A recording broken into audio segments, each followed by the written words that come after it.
Hi hello ಎಲ್ಲರಿಗೂ ನಮಸ್ಕಾರ. Welcome back to my YouTube channel. ನಾನು ನಿಮ್ಮ ಪ್ರೀತಿಯ ಅನುಶ್ರೀ ಮಾತಾಡ್ತಾ ಇದ್ದೀನಿ. ಇವತ್ತು ವೈಕುಂಠ ಏಕಾದಶಿ ಇದೆ, ಸೊ ಅದಕ್ಕೆ ದೇವಸ್ಥಾನಕ್ಕೆ ಹೋಗೋಣ ಅಂತ ರೆಡಿ ಆಗಿದ್ದೀನಿ. ನೋಡ್ಬೋದು, ಇವತ್ತು ವೈಕುಂಠ ಏಕಾದಶಿ ಅಂತ ವೈಕುಂಠನ ಇಟ್ಕೊಂಡು ವೈಕುಂಠನ ಹಾಕೊಂಡಿರೋವಂಥದ್ದು. ಚೆನ್ನಾಗಿದೆಯಾ ಸೀರೆ? ಕಾಣಿಸಲ್ಲ, ಯಾರು ವಿಡಿಯೋ ಮಾಡಬೇಕಾಗುತ್ತೆ, ಬಟ್ ಯಾರು ವಿಡಿಯೋ ಮಾಡೋಕ್ಕಿಲ್ಲದೆ ಇರೋ ಕಾರಣ ನಾನೇ ಸೆಲ್ಫ್ ವಿಡಿಯೋ ಮಾಡ್ಕೊಳೋಂತಹ ಪರಿಸ್ಥಿತಿ. ನೋಡೋಣ ಅಲ್ಲಿ ದೇವಸ್ಥಾನದಲ್ಲೆಲ್ಲ ಯಾವ ರೀತಿಯಾಗಿರುತ್ತೆ ಅಂತ ನಾನು ವಿಡಿಯೋ ಮಾಡಿ ಖಂಡಿತವಾಗ್ಲೂ ನಿಮಗೆ ಹಾಕ್ತೀನಿ. ನಾವಿನ್ನೇನು ಹೊರಟ್ವಿ. ನಾವು ವಾಕಬಲ್ ಡಿಸ್ಟೆನ್ಸ್ ನಮಗೆ ನಡ್ಕೊಂಡೇ ಹೋಗ್ಬೋದು. ವೈಕುಂಠ ಏಕಾದಶಿ ಆಲೆ ಒಂದು ವಾರ ಆಯಿತು, ನಂಗೆ ರೆಕಾರ್ಡ್ ಮಾಡೋಕ್ಕೆ ಟೈಮ್ ಸಿಕ್ಕಿರಲಿಲ್ಲ. ಇನ್ನೇನು ನಡ್ಕೊಂಡು ಹೋದ್ವಿ. ನನ್ನ ಮಗ ಅಲ್ಲಿವರೆಗೂ ನಡ್ಕೊಂಡೇ ಬಂದ್ಬಿಟ್ಟ. ಇನ್ನೇನು ದೇವಸ್ಥಾನ ಸಿಕ್ತು. ಆ ಕಡೆಯಿಂದ ಎಂಟ್ರೆನ್ಸು, ಬಟ್ ಈ ಕಡೆಯಿಂದನೇ ನಾವು ಹೋದ್ವಿ. ಪ್ರತಿ ವರ್ಷವೂ ಕೂಡ ನಾವು ಹಿಂಗಾಸೆನೇ ಹೋಗ್ತೀವಿ. ಹೋಗ್ತಿದ್ದಂಗೆ ವೈಕುಂಠ ಏಕಾದಶಿ ಅಂದರೆ ಅದು ರೇಗಾಸಿ ಹೋಗೋ ಥರ ಇದು, 7 ಲೋಕ ಸುತ್ಕೊಂಡು ಹೋಗೋ ಥರ ಇದು. ಇನ್ನು ಅವನ ಅವತಾರಗಳು, ವೈಕುಂಠ ಅಂದರೆ ವಿಷ್ಣುವಿನ ಅವತಾರಗಳು 10 ಅವತಾರ ಏನಿತ್ತು, 10 ಅವತಾರಗಳು ಕೂಡ ಈ ಸತಿ ಇಕ್ಕಿದ್ರು. ಹೋದ ಸತಿ ಇಕ್ಕಿರಲಿಲ್ಲ.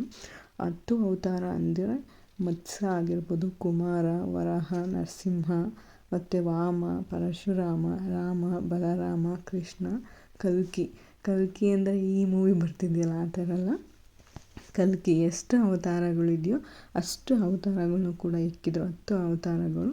ಅಂದರೆ ಮತ್ಸ್ಯ ಅವತಾರದಲ್ಲಿ ಫಸ್ಟು ಅವನು ಭೂಮಿನ ಕಾಪಾಡ್ತಾನೆ. ನನಗಂತೂ ತುಂಬಾ ಇಷ್ಟ ಈ ಥರ ಕಥೆಗಳ್ನ ಓದಬೇಕು, ನೋಡಬೇಕು ಸೀರಿಯಲ್ಗಳಂತ. ಬಟ್ ಸೀರಿಯಲ್ಗಳಲ್ಲಿ ಒಂದಕ್ಕೆ ಡಬಲ್ ತೋರಿಸ್ತಿರ್ತಾರೆ, ಅದು ಎಷ್ಟು ನಿಜ ಅಂತ ಹೇಳೋಕ್ಕಾಗಲ್ಲ. ಇನ್ನು ವೈಕುಂಠನ ದರ್ಶನ ಆಯಿತು ನಮಗೆ. ಹೋಗಿ ವಿಡಿಯೋ ತೆಗಿಬೇಡಿ ಅಂತಿದ್ರು, ನಾನು ತೆಗೆದೆ. ಇದು ಪರಶುರಾಮನ ಅವತಾರ. ಇದು ಹೇಳಬೇಕು ಅಂದರೆ ರಾಮನ ಅವತಾರ ಕೂಡ. ಆಮೇಲೆ ಬಲರಾಮ, ಕೃಷ್ಣ, ಕಲ್ಕಿ, ಲಾಸ್ಟ್ನೇ ಅವತಾರ ವಿಷ್ಣುವಿಂದು. ಇನ್ನು ದೇವಸ್ಥಾನ ನೋಡ್ಕೊಂಡು ಬಂದ್ವಿ. ನನ್ನ ಮಗ ಕೂಡ ನಮ್ಮ ದೊಡ್ಡಮ್ಮ ಅವ್ರು ಎತ್ಕೊಂಡಿದ್ದು. ಇನ್ನು ಹಾಡು ಹೇಳ್ತಾ ಇದ್ದರು ಅವರು, ಅದನ್ನು ಹಾಕ್ಬೇಕಾಯ್ತು. ವಾಯ್ಸು ನಾನು ಹಾಕಲಿಲ್ಲ, ತುಂಬಾ ಡಿಸ್ಟರ್ಬೆನ್ಸ್ ಇರೋ ಕಾರಣ. ಇನ್ನು ದೇವರ ದರ್ಶನ ಕೂಡ ಆಯಿತು ನನಗೆ. ಮುಂದಕ್ಕೆ ಹೋಗಲ್ಲ ಅಂತಾರೆ ಜನ, ಹೋಗ್ರಿ ಅಂದರೂ ಹೋಗಲ್ಲ. ಯಾಕಂದರೆ ಡೆಕೋರೇಷನ್ ಅಷ್ಟು ಚೆನ್ನಾಗಿತ್ತು. ಮತ್ತು ಮುಂದೆ ಆಗ್ತಾನೂ ಇರಲಿಲ್ಲ ನಮಗಲ್ಲಿ. ಇನ್ನು ನಾನಂತೂ ವೀಡಿಯೋಗಳ್ನ ಮಾಡಿದ್ದು ಹಾಗೆ ಅಲ್ಲೇ ನಿಂತ್ಕೊಂಡಿದ್ವಲ್ಲ. ಇನ್ನು ಎದುರಿಗೆ ನೋಡು ಈ ಥರ ಇಕ್ಕಿದ್ರು. ನನ್ನ ಮಗ ಏನೋ ಹೇಳ್ತಾ ಇದ್ದ. ನಾನು ಈ ಪ್ಲಾಸ್ಟಿಕ್ ಹೂವು ಅಂದ್ಕೊಂಬಿಟ್ಟಿದ್ದೆ ಇದನ್ನು. ಸೊ ಬಟ್ ಇದು ರಿಯಲ್ ಹೂವು. ಇದು ವೈಕುಂಠ, ಅಲ್ಲಿ ಲಕ್ಷ್ಮಿ, ತಿರ್ಗಿ ವೈಕುಂಠನ ಇಕ್ಕಿದ್ರು. ಇದು ಹೋಗೋ ದಾರಿ ದೇವಸ್ಥಾನ ಅಂದರೆ ದೇವ್ರು ಇದೆಯಲ್ಲ ಅಲ್ಲಿ ನೆಲೆಸಿರುವಂಥ ದೇವರು ವೈಕುಂಠಂದು. ಅಲ್ಲೂ ಕೂಡ ನಂಗೆ ವೀಡಿಯೋ ಮಾಡೋಕ್ಕೆ ಆಗ್ತಿರ್ಲಿಲ್ಲ. ಅಂದರೆ ಅಲ್ಲಿರೋರು ಹೋಗಿ ಅಮ್ಮ ಈ ಕಡೆ ಬನ್ನಿ ನೋಡಿ. ಪುರೋಹಿತರು ಆರಾಮಾಗಿ ಮೊಬೈಲ್ ನೋಡ್ಕೊಂಡು ಕೂತ್ಕೊಂಡಿರ್ತಾರೆ, ಯಾರು ಬೇಕಾದ್ರೂ ತೊಗೊಂಡೋಗ್ಬೋದು. ಇದು ವೈಕುಂಠ ಇಲ್ಲಿರುವಂತಹ ದೇವಸ್ಥಾನ ಅದು. ಇನ್ನೇನು ಹೊರ್ಗಡೆ ಬಂದ್ವಿ, ಪ್ರಸಾದ ಇಸ್ಕೊಂಡು.